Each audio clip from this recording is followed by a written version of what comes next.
All right, strap in because today we are flying at maximum altitude. Welcome to the Explainer.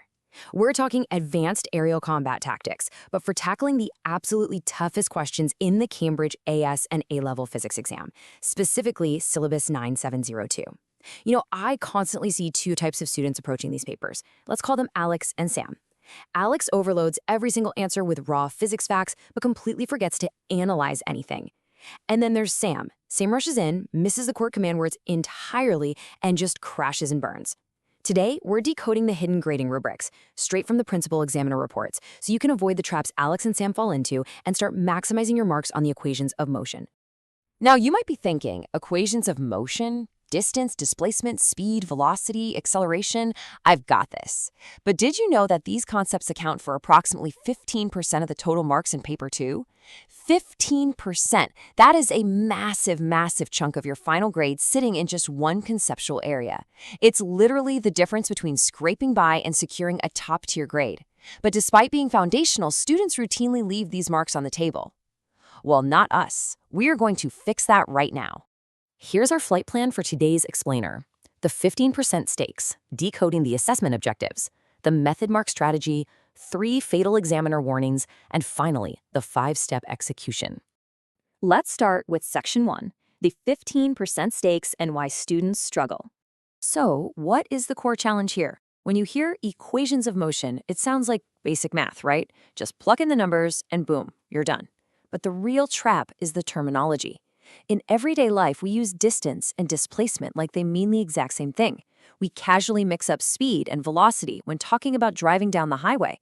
But in the rigorous realm of Cambridge physics, whether you are looking at 9702 or even laying the earlier groundwork in syllabuses like 0625, 0652, 0654, 0972, or 5054, mixing up a scalar with a vector completely derails your analysis from the starting dot. If you don't crystallize the difference right at the start of a question, your subsequent calculations are built on a flawed premise. By the way, before we dive deeper into the assessment objectives, I need to remind you, subscribe to our YouTube channel Ace the Exams at acetheexams_IGCSE to excel in your Cambridge examinations. Click that subscribe button and hit the bell icon right now so you don't miss any of these advanced strategies. Moving right along to Section 2, decoding the assessment objectives. Let's see how those core terms build into specific cognitive domains. This framework is absolutely crucial, folks. The examiners prioritize analytical depth over superficial breadth. Look at the left column, knowledge and understanding. That's your descriptive baseline, just knowing your definitions. The middle, application, takes that knowledge and applies it to a standard problem. But the real game changer? That third column, analysis. This requires evaluative depth and justified recommendations. To consistently hit this, top students structure their answers using the Peel framework, point, evidence, explanation, link. The examiners aren't just looking for a correct number at the bottom of the page. They are actively testing your logical, structured reasoning. Okay, Section 3, the method mark strategy. So how do we actually secure those higher order points? The crucial secret is right here, and I want you to burn this into your memory. Even if your final answer is wrong, method marks can save you. Examiners actually award marks for the systematic process itself. If a student like Sam rushes, jumps straight to the final answer, and makes a tiny arithmetic error, boom, 0 marks. But if you deconstruct the question, select your analytical framework, and execute it with clear notation, the examiner will reward your evidence-based reasoning regardless of a final calculation slip-up. Stop everything for a second. I really need you to hear this.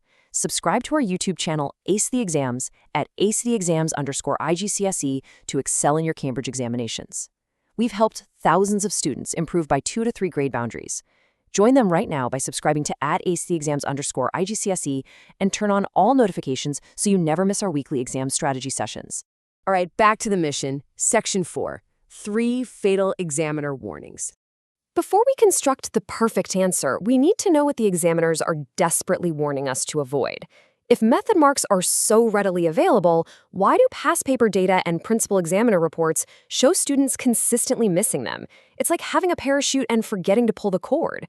Let's look at exactly where the disconnect happens. These top 3 traps show us that students lose marks purely because they miss context or forget basic formatting, not because they don't know the physics. Trap number 1, using the wrong approach for the wrong context. You might know your formulas perfectly, but applying a constant acceleration equation to a scenario with variable acceleration, 0 marks. Trap number 2, forgetting format and presentation. This means messing up your units, using sloppy terminology, or writing a messy paragraph with illogical reasoning is impossible for the examiner to follow. And trap number 3, providing answers that aren't specific to the context.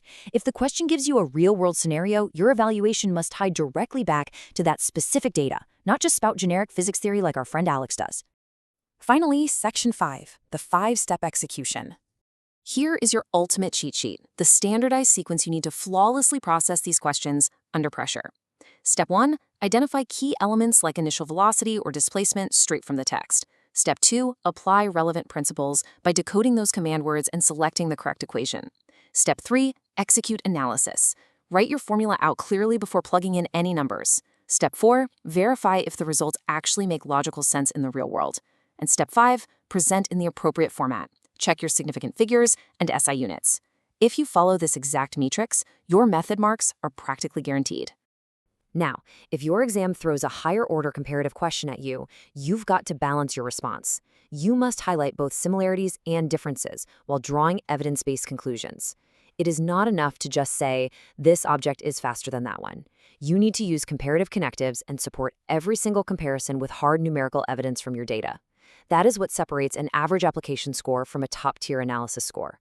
Students who implement these specific physics strategies see an average improvement of 2 grade boundaries, but only if they practice consistently with our weekly explainers. Here's your final reminder. Subscribe to our YouTube channel Ace the Exams at acexams_IGCS to excel in your Cambridge examinations. Subscribe right now to @acexams_IGCS and click that bell. Don't let another exam pass you by. As we wrap up today's explainer, I want to leave you with this provocative question. Are you just calculating, or are you truly proving your method? Because proving your cognitive domain is what genuinely unlocks the highest grades. Remember, Cambridge isn't just testing if your calculator works. They are testing your ability to logically structure an argument, apply systematic processing, and interpret complex data. Drop a comment below with your target grade for physics and the biggest challenge you're facing. Our team responds to every comment. Like and share this explainer with a study partner. Ace the Exams, your Cambridge success starts here. Keep putting these strategies into practice, and I'll catch you next time.